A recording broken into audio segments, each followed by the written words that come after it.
మొదటి యోహాను పత్రిక 3వ అధ్యాయం 7వ వచన భాగం. రాత్రి సిద్ధపాటలో కూడా ఈ వాక్యాన్ని జరుగుతుంది. హెచ్చరింపబడ్డాం. మరలా కొద్ది సంగతులు మనము చూద్దాం. చదువుకున్న లేఖన భాగాన్ని గమనిస్తే, చిన్నపిల్లలారా ఎవరిని మోసపరచనీయకుడి అనే ఒక ప్రత్యేక భాగము, వచనములో ఒక భాగము. రెండవది, ఆయన నీతిమంతుడై ఉన్నట్టు నీతును జరిగించు ప్రతివాడును నీతిమంతుడు అని రెండవ భాగాన్ని అక్కడ విడగొట్టబడి చూపించబడింది. రాత్రి చెప్పుకున్న మొదటి విషయం, చిన్నపిల్లలు అయి ఉంటే గింటే వారు మోసపోవడం అనేది ఈజీ. చిన్నపిల్లలని చెప్పేది ఆయనే,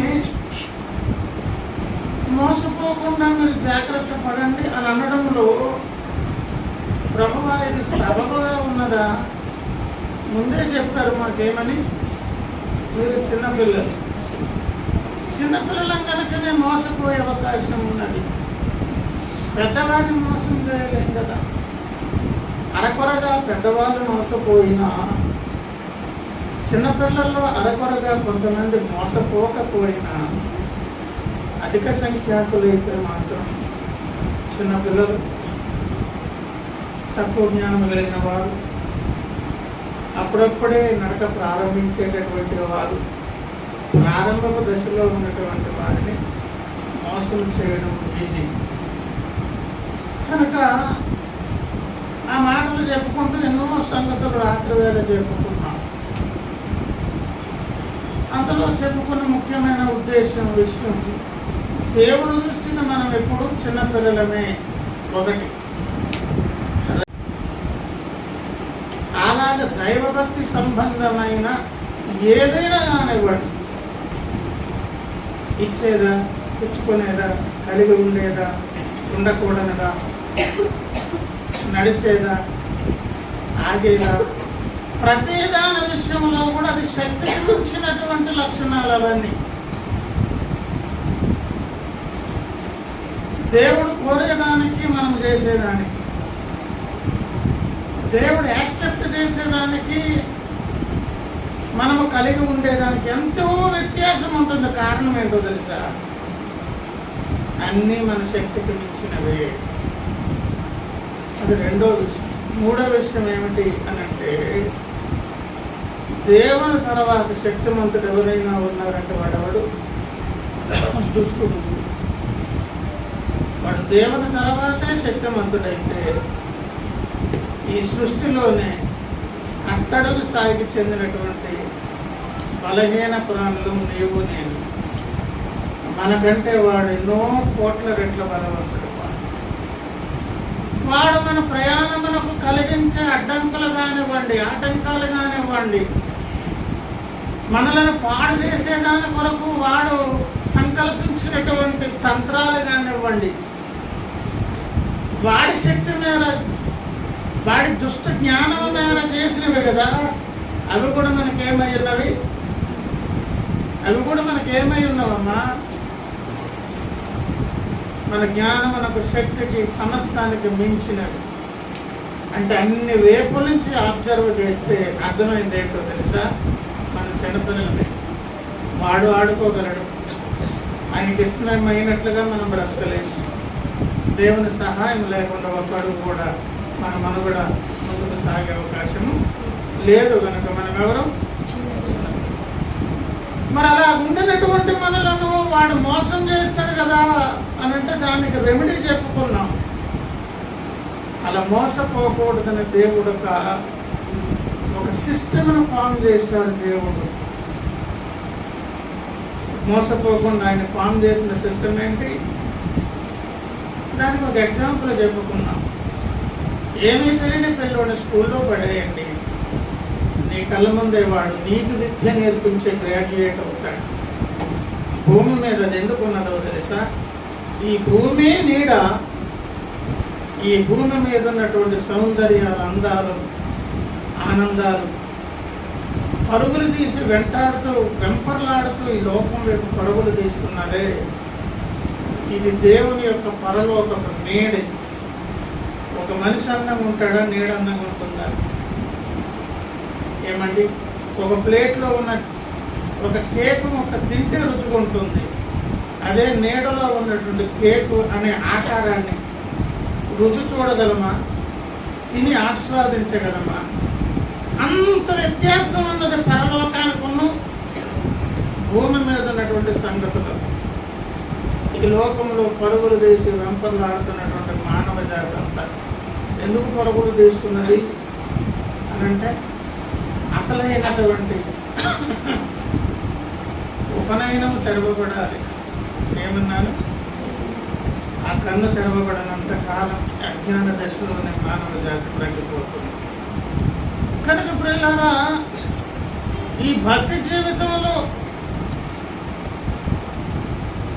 మనకంటూ ఆ బాల్య దశ లాంటి స్థితి కాకుండా అధిగమించేటటువంటి శక్తిమంతులం కావాలంటే దేవుడు కూడా ఒక సిస్టమ్ ఫామ్ చేశాడు. ఏమీ తెలియని పిల్లలు స్కూల్లో వేస్తే ఇతరులకే బోధించేటటువంటి ఒక మంచి ఉపదేశకుడుగా మారిపోయేది ఎట్లయితే ఆ స్కూల్ చేస్తుందో, దేవుని ఇల్లు చేస్తుంది. ఆ దేవుని ఇంటిలో ఒక దేవుడు సిస్టమ్ పెట్టారు. ఇక మీదట మనము పసిపిల్లలమై ఉండక మాయోపాయము చేత దుష్టుడు కల్పించు ప్రతి ఉపదేశమునకు మనము గాలికి చెత్త కొట్టుకుపోయినట్లు, భక్తుడు కొట్టుకుని పోకుండానట్లు ఒక దేవుడు ఒక సిస్టాన్ని పెట్టారు. అపోస్తలులు, ప్రవక్తలు, కాపరులు, ఉపదేశకులు, సువార్తికులను సిస్టమ్ పెట్టి ఆ స్కూల్లో చేరుకోరు. అంటే భక్తుడు ఈ స్కూల్లో ఉంటే కూడా తప్పగా పెద్దోడు అవుతాడు. భక్తుడు ఈ స్కూల్లో ఉంటే పసిపిల్లల్లా బ్రతకడు. భక్తుడు ఈ స్కూల్లో ఈ సిస్టానికి అనుకూలంగా తన వైఖరి మార్చుకోగలిగితే వానికి ఈ దుష్టుని యొక్క తంత్రాలు ఏవి పనికిరావు. వాడెంత శక్తిమంతుడు, కోట్ల రెట్లు మనకంటే జ్ఞానము కలిగిన వాడై ఉన్నప్పటికీ కూడా వాడి తంత్రములు ఆ రోజు కొరింథీయుల ముందు పారేయాలండి. పారలేదు అనేదానికి లేదు.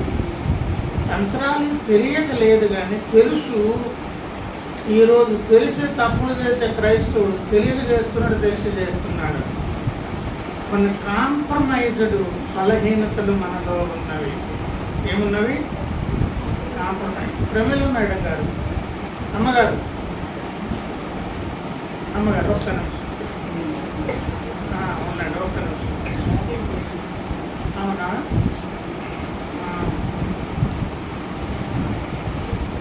కాదండి, అలా కాదు. ఇదే మ్యూట్లో పెట్టినాయి.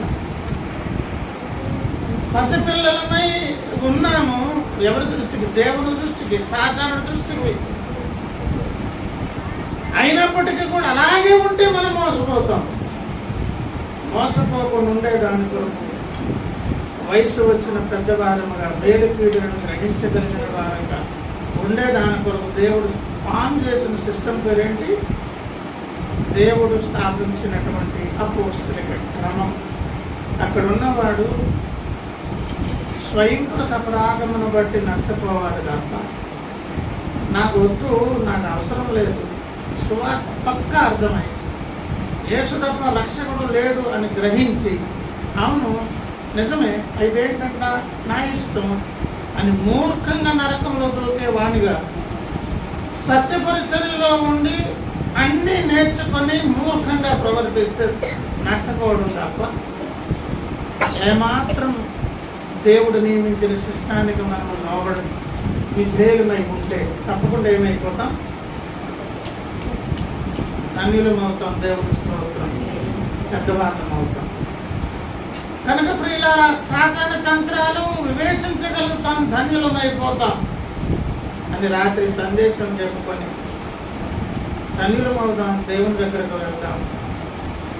అయినా కూడా మనలో ఉన్న లోటుపాట్లు సవరించుకున్నాం, సరి చేసుకున్నాం అని దేవుని సన్నిధిలో ఒప్పుకోలుకుంటాం. మరలా అదే విషయాన్ని చదువుకున్నాం. ఏమండి చిన్నపిల్లలారా,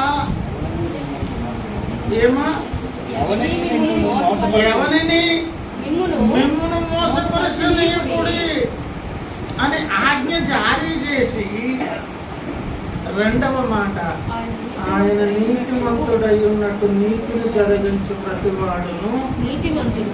అంటే మోసపోకుండా ఉండండి అనే ఆజ్ఞ మనలో జరగాలి అని అంటే ఆ పక్కన ఒక దారి చూపిస్తున్నారు దేవుడు. ఒక ఆయన ఉన్నారు, ఒక అమూల్యమైన వ్యక్తి ఉన్నారు, అనుసరించాలన్నటువంటి ఒక ప్రాముఖ్యమైన కనుడు ఉన్నారు. ఆయన ఏంటో, ఆయన లక్షణాలు ఏంటో గమనించి గ్రహించి కాస్తంత ఆయన వెంబడించడం అనే ఒక అలవాటు తెచ్చుకోగలిగితే ఆ పైన ఉన్న ప్రమాదాన్ని మీరు తప్పించుకుంటారు. ఒక సమస్య చెప్పి లేదంటే తప్పనిసరిగా పాటించండి ఒక ఆజ్ఞ జారీ చేసి, ఎంత పెద్ద ఆజ్ఞనా? ఎందుకంటే పెద్ద ఆజ్ఞ మన ప్రయాణం శక్తికి మించింది, మన భక్తి శక్తికి మించింది. దేవుడు ఆజ్ఞాపించిన ఆజ్ఞలు శక్తికి మించినవి. మన మీద జరిగే దాడులు దేవుని తర్వాత ఉన్నటువంటి బలవంతుడు మన మీద దాడి చేస్తున్నాడు. లక్షల కొలది మనకంటే ఎక్కువ రెట్ల బలము వాడుకున్నది. ఎలాగ ప్రభువాలంటే అప్పుడు దారి చూపించాడు. పక్కన ఎవరు? ఆయన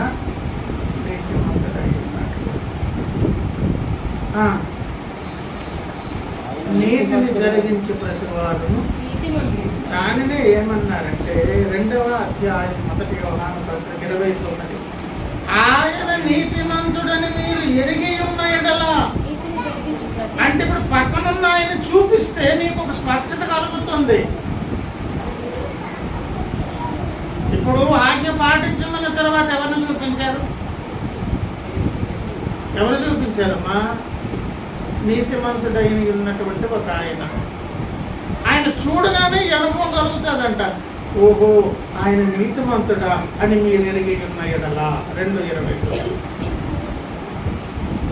నీతిని జరిగించి ప్రతివాడు ఆయన మూలంగా పుట్టి ఉన్నాడని ఎరుగుతాడు. నీతిని ఎందుకు జరిగించాలంటే అది జరిగించకపోతే నీవు దేవుడు కుమారుడు కుమార్తె అనే సాక్ష్యమే ఉండదంటండి. మొదటికి మోసం లేదు, మొదలకే అన్యాయం జరిగిపోతుంది కదా. ఆ నీతిమంతుడిని ఎందుకు చూడాలి? నీతిమంతుడని ఎందుకు గ్రహించాలి? ఆయన అనుసరించే విధంగా ఆయన చూసి మనం ఎందుకు ఫాలో కావాలంటే అలా ఫాలో అయితేనే వాళ్ళు ఎవరి పిల్లడని పిలువబడతారు, ఎవరి బీజం అనేదని పిలువబడతారు.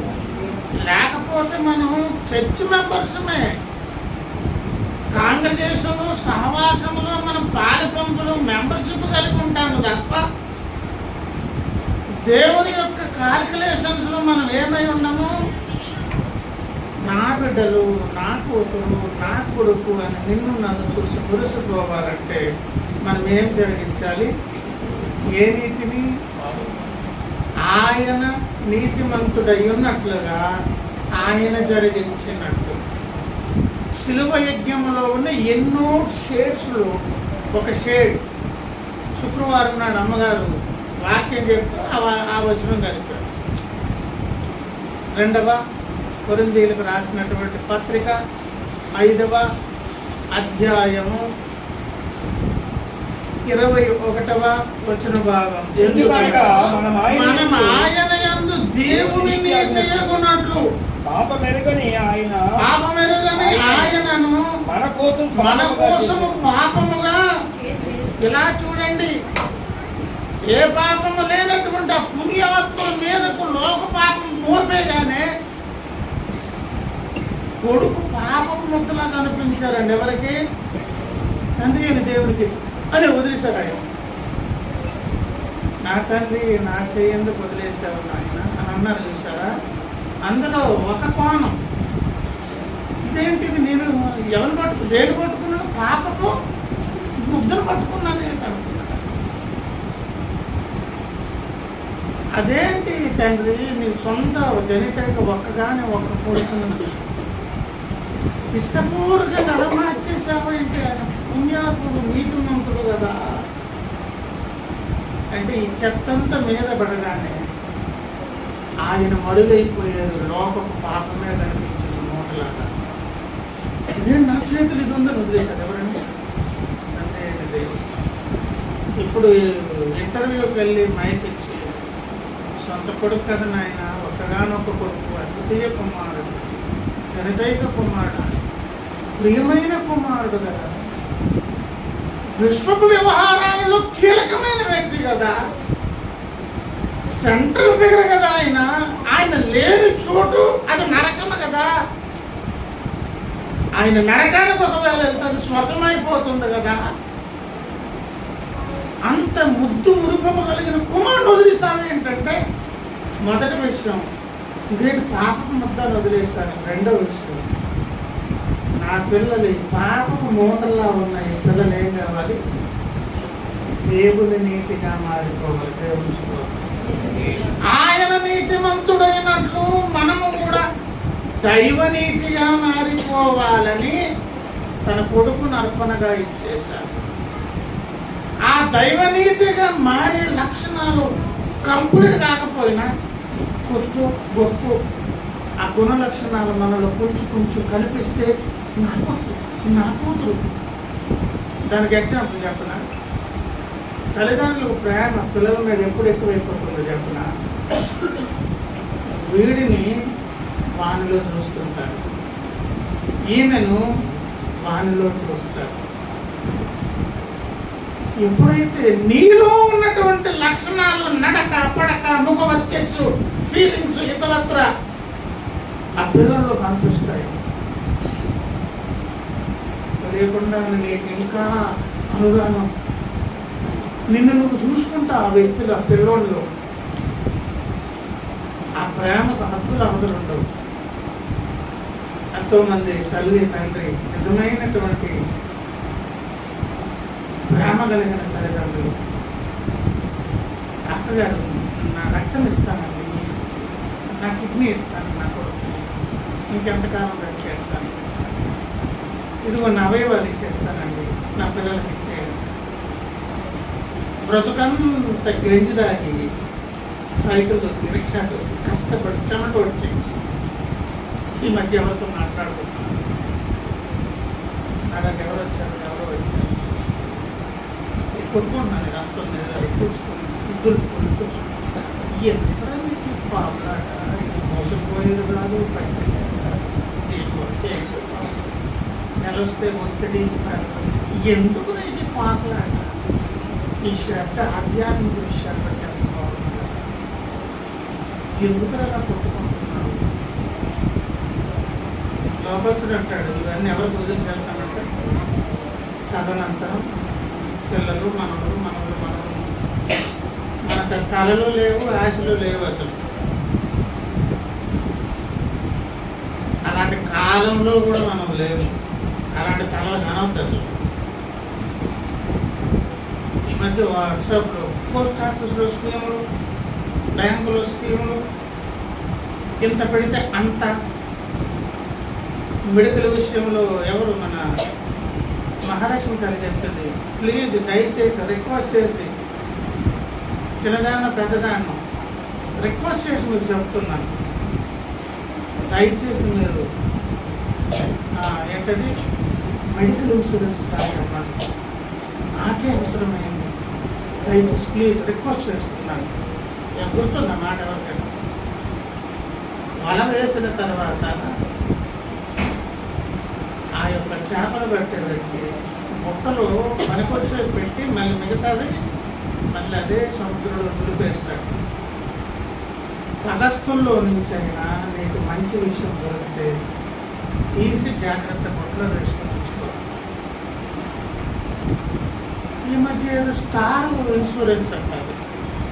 మా రాము కూడా అన్నాడు, నేను చేరిపోయాను, రాజు నువ్వు చేరుకో, మేకరం ఫ్రెండ్స్ కదా, నేను సింగిల్ అలాగే పిలుచుకుంటాను, నేను రాము అంటే నేను రాజు అంటాను. ఏమండి ఈ మధ్యకాలంలో దాని మీద కూడా అది డ్యామేజ్, చాలా మందిని ఇలా మోసపుచ్చి కట్టారు. ఏది న్యాయం, ఏది మంచిదో, ఏది చెడ్డదో, ఏది కరెక్టో ఈ భారతదేశంలో అసలు గెస్ట్ చేయలేదు. ఇక్కడ సరే కట్టుకెళ్ళిపోతుంది. ముఖ్య విషయం ఏంటన్నాను, ఆ కాలంలో లేము అన్నాను. ముందుకు సర్దుకుండమ్మా, రండి వినండి, మాట వినండి, అసలు రండమ్మా, రండి లోపల రండి, రండి మ్యాక్సిమం సర్దుకోండి రండి. ఏమన్నానమ్మా, ఆ కాలంలో లేము, తెల్లగా అయితండి లోకస్తులు, ఎందుకురా కొట్టుకుంటున్నావు అని నన్ను నేను అనుకుంటున్నాను. నా దగ్గరికి ఎవరు వచ్చారు, నాకు అది అనిపిస్తుంది, ఎందుకు కొట్టుకుంటున్నాను, నాకు ఎందుకు వచ్చింది వచ్చింది ప్రభునందు ప్రియుల దైవికమైన భక్తి కాస్త లోపలికి, దాని ముందేమన్నా కాస్తో కూస్తో పునికి పుచ్చుకొని దైవనీతి సంబంధమైన లక్షణాలు మనలో పడచూపితే, నాన్న కొంచెం వచ్చాడు, వచ్చిందండి, నా ముందు నుండి వారు మెడెత్తి నా వైపు చూడొద్దు, మెడపెట్టేస్తారు, పడుకోకుండా తలలో నుంచి వినండి. ఏమైతేనండి దేవుని నీతిగా అలాగే కొద్దో గొప్ప కనిపిస్తేనంట వాళ్ళు ఏమని పిలుస్తారు, ఆయన మూలముగా పుట్టి ఉన్నాడని ఎవరెరుగుదురు? లోకానికి అది సాక్ష్యం, దేవునికి సాక్ష్యం. అంటే ప్రియులారా, దేవుని మూలముగా పుట్టినటువంటి ఒక సాక్ష్యం అనేది కొద్దో గొప్ప పొడసూపే లక్షణాలు నీలో కనిపిస్తున్నవి అంటే, ఇప్పుడు నీతో పోరాడే సమస్య, నిన్ను మోసం చేసే శక్తి, నీ మీద తంత్రాలు కొట్టే దుష్టుడు నీతో కాదు,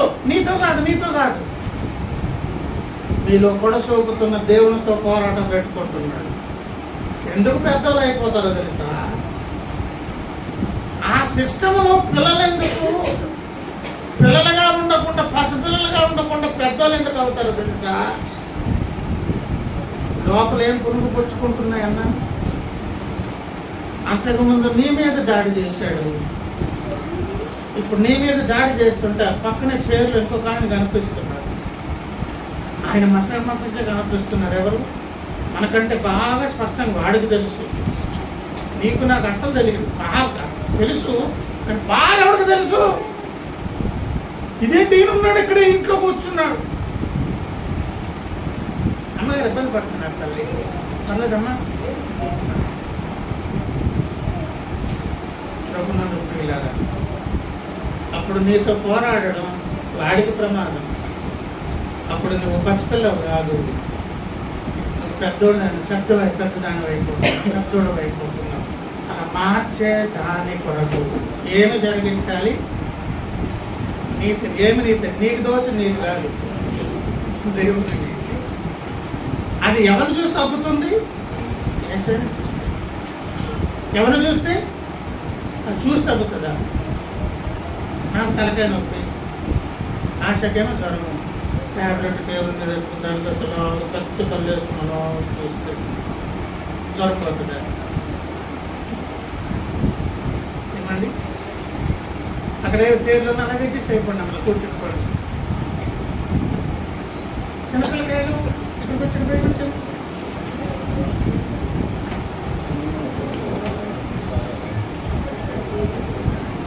చూసారు ఇప్పుడు స్పీకర్లు అంటే ఎంతమంది అయిపోయింది?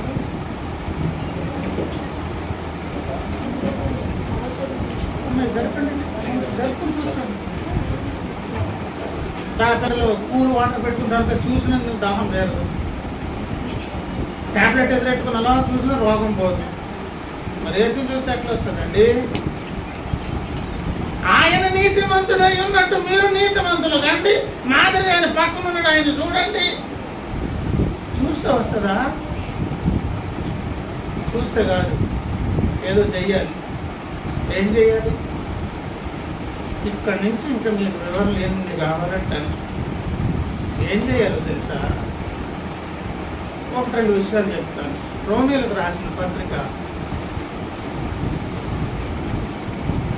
రోమా పత్రిక 2వ అధ్యాయం, ఇది మొదటి విషయం.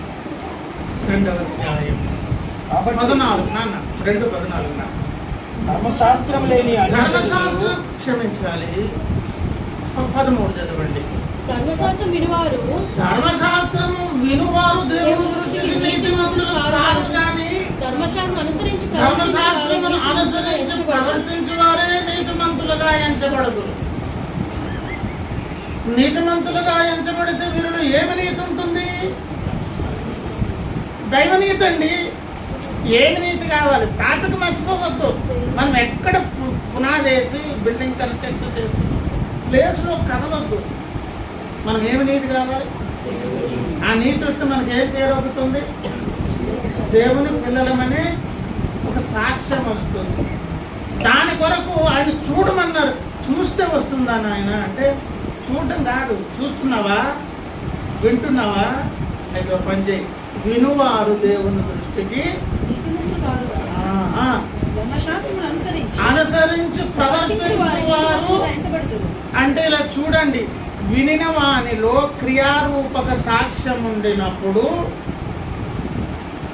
నీతిమంతుడుగా తీర్చబడే దాని కొరకు అవకాశము వేదిక సిద్ధపరచబడుతుంది. దేవుని స్తోత్రం. అప్పుడు ఎలా మారుతారు? ఆయనలా. అది వరకు పోరాడేవారు ఇప్పుడు ఎవరితో పోరాటం పెట్టుకుంటాడు? పై చూపులకు నీవు కానీ లోపల ఎవరు ఉంటారు? దేవుడు ఉంటారు. అప్పుడు పిల్లకాయలకు ఉన్నాడు, పిల్లోడు కాదండి అని ఎవరికి అర్థమవుతుంది? ఇప్పుడు దుష్టుడికి అర్థమవుతుంది. కానీ చాలామంది ఇక్కడే ఆగిపోయారండి. ఎక్కడ ఆగిపోయారు చెప్పిన? ఉపదేశం చేసే వాళ్ళందరూ ఇక్కడ ఉపదేశం చేస్తారు. విని ఊరుకుంటే కాదు బాబు, ప్రవర్తించాలి. క్రియారూపక సాక్ష్యం ఉండాలి. ప్రవర్తన లేకుండా ఎలాగ దేవుడు అంగీకరిస్తారు? యాకోబు పత్రిక ప్రకారంగా క్రియలు లేని విశ్వాసం ఏమైపోతుంది? మృతమైపోతుంది. కొంతకాలం అలా ఉంటుంది, అలా ఏర్పడిపోతుంది. ఆవిడ మొక్కిచ్చింది, మట్టి మార్చాను, అలా ఏర్పడుతుంది. అడగకూడదని నేను అనుకున్నాను, ఇవ్వకూడదని ఆవిడ అనుకుంటే పర్ఫెక్ట్ బ్యాలెన్స్ అవుతుంది. అంటే మన మొక్కలు కాకుండా తయారు కాదు. విశ్వాసం కూడా దాని క్రియలు లేకపోతే కొంతకాలానికి ఏమైపోతుంది? వాడిపోయి వంగుతే ఏర్పడుతుంది. ఈ 2 ఉంటే చాలా అనుకుంది క్రైస్తవ్యం. ఇక్కడే బోధిస్తుంది. కానీ ఇంకొక మెట్టు ఉంది, 3వ మెట్టు. అదే రోమా పత్రిక. ఇదేంటి చెప్పుకుంటున్నా? చూడడము కాదు, చూసే ఆయనను వినడమే కాదు, వినే సంగతి క్రియారూపకంగా ప్రవర్తనలో అది మనకు ఏం చేయాలి? పాటించే వారమే దాని ఆ సాక్ష్యాన్ని పొందుకోవాలి. అలాగే క్రియారూపంగా ఉన్న దాంట్లో కూడా మళ్ళీ డ్యామేజ్ ఉందండు. దానినే 23కు వచ్చి అంటున్నారు చూడండి. 25కు రండి. నీవు ధర్మశాస్త్రము అనుసరించి ప్రవర్తించు ఇప్పుడు ఏంటండి, వినేవాడు కాదు వాడు. ఇప్పుడు ఏం చేస్తున్నాడు? ప్రవర్తించేవాడు. వినువారు దేవుని దృష్టికి నీతిమంతులు కాదు, ప్రవర్తించేవారు. కనుక మేము వినడమే కాదు ప్రవర్తిస్తున్నాం కాబట్టి మెట్టెక్కిసామని మీసం వెలేస్తున్నారు చాలా మంది. వాళ్ళలో విని విడిచిపెట్టిపోయే వాళ్ళు వీళ్ళు. మేము అట్లాంటి వాళ్ళం కాదు. మేము ఎవరమండి? మాకు ప్రవర్తన ఉన్నది, మేము క్రియారూపక కార్యాలు చేస్తున్నాం, మాలో క్రియలు ఉన్నవి అని మురిసిపోతున్నారు కొంతమంది. ఈ ప్రవర్తించే వారితో అంటున్నారు, అనుసరించు, నీవు ధర్మశాస్త్రం అనుసరించు, ప్రవర్తించు వాడు సున్నతి ప్రయోజనకరమగును గాని ధర్మశాస్త్రం అతిక్రమించు వాడు. ఇప్పుడు సున్నతి అనే కార్యక్రమము వినాలి.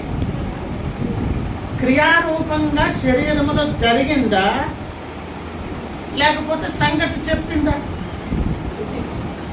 చెప్పి సున్నతి జరిగిందంటే క్రియారూపకంగా జరిగిపోయింది, రెండోది కూడా అయిపోయింది. కానీ ఆ సున్నతి కార్యక్రమము కూడా దేనిని అనుసరించుడై ఉండాలి అంటే ఎవరు దాని గురించి ఆక్షేపణ చేయకుండా సాక్ష్యం ఇవ్వాలి? నీ క్రియ కూడా దేవుడు అంగీకరించాలి. విని ఊరుకోవడం మాత్రమే కాదు, క్రియలున్నవి అనుకోవడమే కాదు, అంగీకరించే క్రియలున్నవా? ఇశ్రాయేలీయులు క్రియారూపకంగా దేవుని ముందుకు వచ్చి అంగీకరింపబడలేదు. ఎందుకో తెలుసా? ఆ క్రియ దేనికి టాలీ కావాలి? ధర్మశాస్త్రం అంటే దేవుడు అంగీకరించాలి. ఇప్పుడు దేవుని మన దగ్గర పెట్టి నీతిని అనుసరించి బ్రతికి దేవుని పిల్లలై సాక్ష్యం పొందండి అని చెబుతూ వినువారు ప్రవర్తించువారు ధర్మశాస్త్రమునకు అనుకూలులై అంటే అర్థమేంటి? ఎస్, నువ్వు చేసే పని అంత ముచ్చటకున్నది అని ఎవరనుకోరు? వినినప్పుడు చూసి మురిసిపోయిన దేవుడు ప్రవర్తించినప్పుడు కూడా చూసి మురిసిపోవాలి అనేది ఉండినప్పుడు, అందుకే కిందకు వచ్చాక ఇశ్రాయేలీయులతో అంటున్నారు, ఏమంటున్నారంటే 28 బాహ్యమునకు యూదుడైన వాడు శరీరమందు భాగ్యమైన సున్నతి కూడా, అయితే అంతరంగమందు యూదుడైన వాడే. సున్నతి అనేది శరీరానికి సంబంధించింది కాదు, హృదయానికి. అంటే శరీరంలో సున్నతి చేసుకుని బ్రతికేస్తూ ఉంటే దీనికి హృదయానికి ఏమని లింకు ఉన్నదా లేదని ఎవరు చూస్తున్నారు? అదేమి లేకపోతే అక్షరార్థమైన యాంత్రికమైన ప్రవర్తన నియమావళి.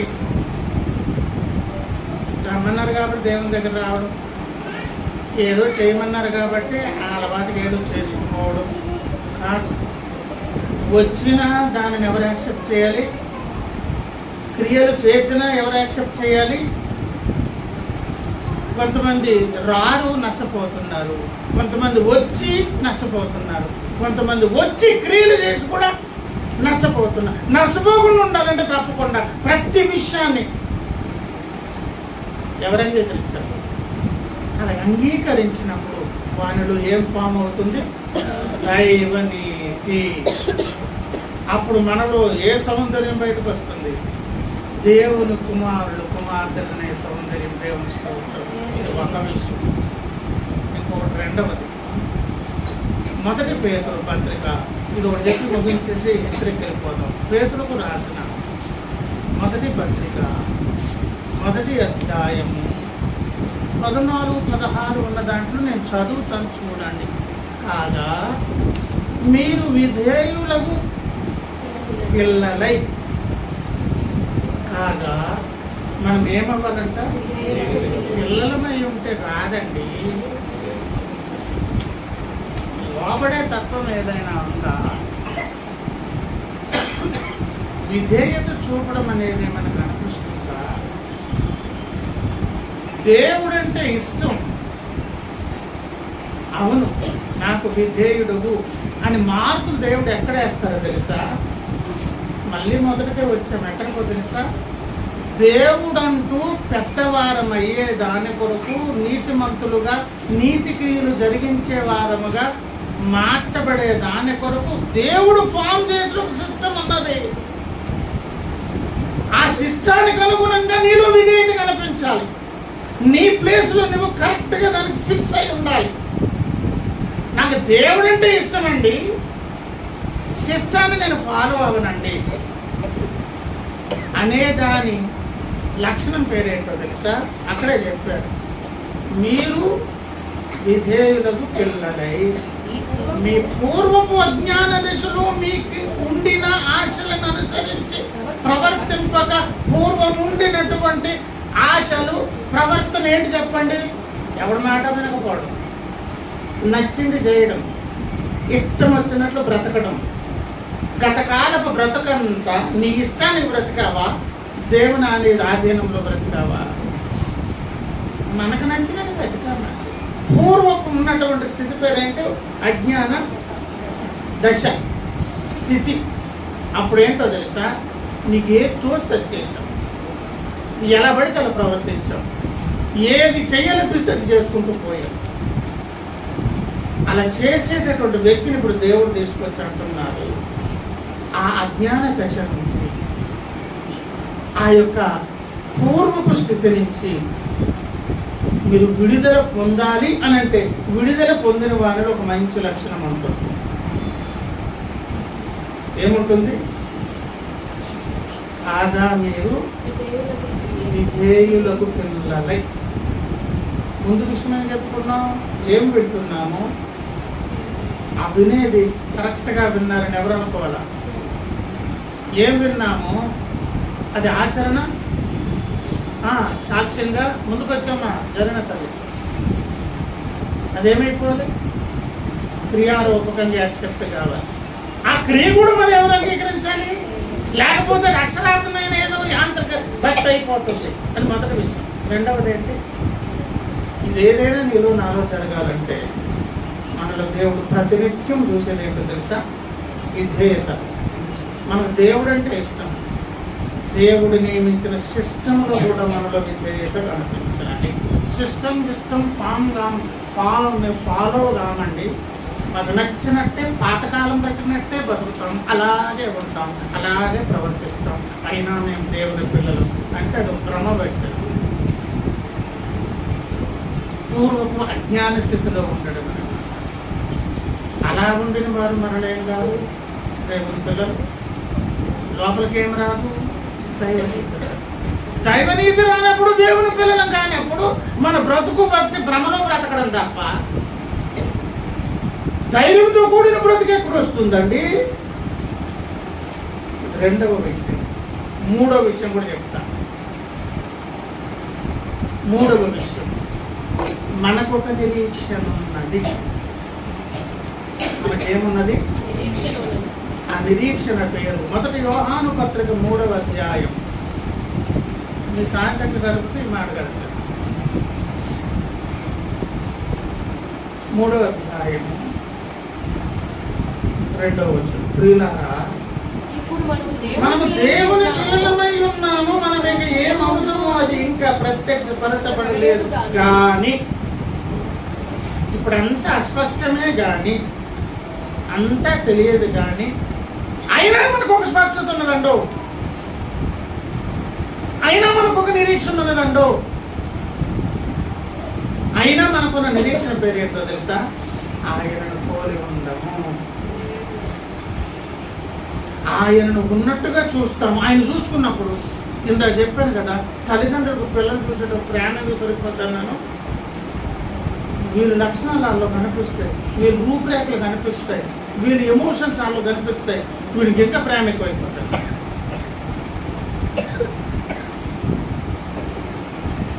ఏమి కాబోతున్నామో తెలియదు కానీ మనకు ఒక నిరీక్షణ ఉన్నది.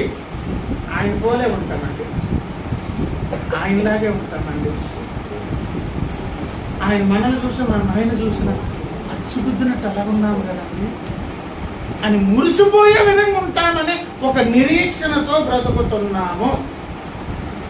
ఇది నిరీక్షణ సాధించుకున్న స్థితి,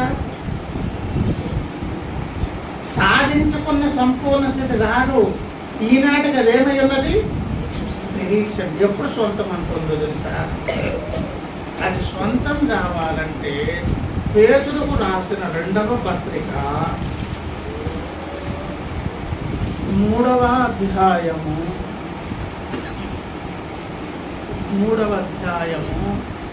14 నేను చదువుతాను, శ్రద్ధగా వినండి. వీటారా, వీటి కొరకు మీరు కనిపెట్టువారు కనుక, వీటి కొరకు మీరు కనిపెట్టువారు కనుక. మన నిరీక్షణలో ఏదో ఎదురు చూస్తున్నాం. ఇందాకేమన్నాను, ఆయనను పోలి ఉందుము, ముఖాముఖిగా ఆయన్ను చూస్తాము. యేసులో ఉన్నామే అని నువ్వు చూసి మురిసిపోతావు. ఆల్రెడీ నిన్ను నన్ను ఆయన చూసి ఆయన మురిసిపోతున్నారు. అంతేకాదు వీటి కొరకు, వేటి కొరకు 13 రండి. మనం ఆయన వాగ్దానమును బట్టి మనకేం ఇవ్వబడింది? వాగ్దానం. ఆ వాగ్దానమును బట్టి క్రొత్త ఆకాశముల కొరకును క్రొత్త భూమి కొరకును కనిపెట్టుస్తున్నాము. మనం దేని కొరకు ఎదురు చూస్తున్నాం? ఇప్పుడు చంపేస్తాను నిన్ను, ఇప్పుడు చేస్తాను నిన్ను, నువ్వు సువార్త ప్రకటిస్తే చంపేస్తాను, నీ ఇల్లు పీకి పందిరేస్తాను, బుల్డోజర్తో కూల్చేస్తానంటే భయం ఎందుకు లేదు? రైతులకి ఉంటే అందులో ఉంటాం, లేదనుకో ఉన్న దగ్గర ఉంటాం, ఏ చెట్టు కింద పొట్ట కింద బతుకుతాం. ఆయన మాకు ఒకటి ఉన్నది, ఏంటది? క్రొత్త సొంత ఇల్లు, నిరంతరం ఉండే ఉద్యోగాలు, అసలు కోల్పోని ఆనందం. వీటి కొరకు కదా మీరు ఎదురు చూస్తున్నారు. మనకు ఒక నిరీక్షణ ఉన్నది. ఏం వింటున్నామో ప్రవర్తన ప్రతిదీ ఆయనకి అనుకూలంగా, ఆయన ఓకేనా. రెండవ విషయం ఏంటి? పూర్వపు అజ్ఞాన దశలో బ్రతికినట్లుగా బ్రతికేసి అదే మూర్ఖత, అదే తిరుగుబాటు, అదే వంకర బుద్ధి, అయినా కూడా బాగున్నామని కరాగాయవద్దు. ఆ స్థితి ఉంటే నీవేనాటికి దేవుని కుమారుడు కుమార్తె కానే కావు. మనము మార్పు చెందాలి. ఎలాగూ సంపూర్ణ పురుషులముగా నూతన స్వభావం అనేది ధరించుకో. నవీన అంటే అతను కంప్లీట్ మారాలి. కంటే మూడో విషయం ఏంటి? మనము వీటి కొరకు ఎదురు చూస్తున్నాం. వేటి కొరకు? ఉండబోతున్న నిత్య రాజ్యం ఉండాలని, నూతనముగా సృష్టించబడుతున్న భూమి మీద నివాసం, నూతన ఆకాశంలో కొత్త ఆకాశం, అక్కడ ఉండేటటువంటి ఆనందకర వాతావరణంలో ప్రతికి బట్ట కట్టాలి అనే వాటి కొరకు ఎదురు చూస్తున్నావు కనుక ఇప్పుడు 14 తర్వాత చదువుదాం. ఏంటది? వీటి కొరకు మీరు కనిపెట్టువారు కనుక శాంతము గలవారై ఆయన దృష్టికి నిష్కలంకులుగాను నిందారహితులుగాను కనబడినట్లు. ఇదిగో నువ్వు చేసే పని నీకు న్యాయంగానే ఉంటుంది. ఎవడి పంపు వానికి ఇష్టము ఇంపు అని ఒక సామెత ఉంది. ఏంటంటే ఎవడి పంపు వానికి, ఎవరి కంపాలకు ఇష్టమే. అలా ఇష్టం లేకపోతే ఎలా మరి? అందుకే మనుగడ సాగుతుంది. కానీ ఇక్కడ దేవుడు అన్నారు, ఆయన దృష్టికి మనం ఎట్లా కనిపించాలంటే దేవుని దృష్టికి నిష్కలంకులుగాను నిందారహితులుగా కనబడినట్లు. అంటే ప్రియులారు ఇప్పుడు చూడండి, జాగ్రత్త అనేది ప్రతి విషయంలో ఇది దేవుని దృష్టికి అంగీకారమా, ఇది ఇష్టమా, ప్రతికూలమా, అనుకూలమా? ప్రతిసారి నువ్వు జడ్జి హోదాలో కూర్చొని ఈ కాలిక్యులేషన్స్ వేస్తూ లెక్కలు వేస్తూ ఎంత లాభ నష్టాలు ఎప్పటికప్పుడు చూసుకుంటూ ముందుకు వెళ్ళాలన్నమాట.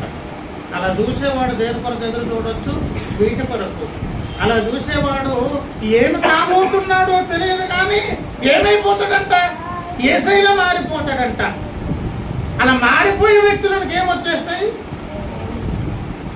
దైవనీతి వచ్చేస్తాయి. అయిపోతే దైవనీతి వచ్చేస్తే వాడు ఏమైపోతాడు? దేవుని కుమారుడు కుమార్తెగా, దేవుని కుమారుడుగా కుమార్తెగా మారిపోతాడు. వాడు చిన్నపిల్లడా పెద్దోడా? వాడి జోలికి ఎవడు? దుష్టుడు కూడా భయపడతాడు. వీడి జోలికి నేను రం బాబోయ్. దయ్యాలు కూడా చక్కర పంపించకండి, మేమేమి చేయలేమని. ఇవన్నీ కలిగినటువంటి వ్యక్తుల పేరు ఎవరండి? దేవుని పిల్లలు, దేవుని స్తోత్రం అనే ఆ ఉన్నత భాగ్యాన్ని ఇచ్చే దాని కొరకు నిన్ను నన్ను రక్షించుకొని తన ప్రాణమును పెట్టుకు తన స్వాచ్యముగా సొత్తుగా మనల్ని కొనుక్కున్న దేవుని స్తోత్రం. మరి హెచ్చరిక కొరకు కూర్చున్నాం.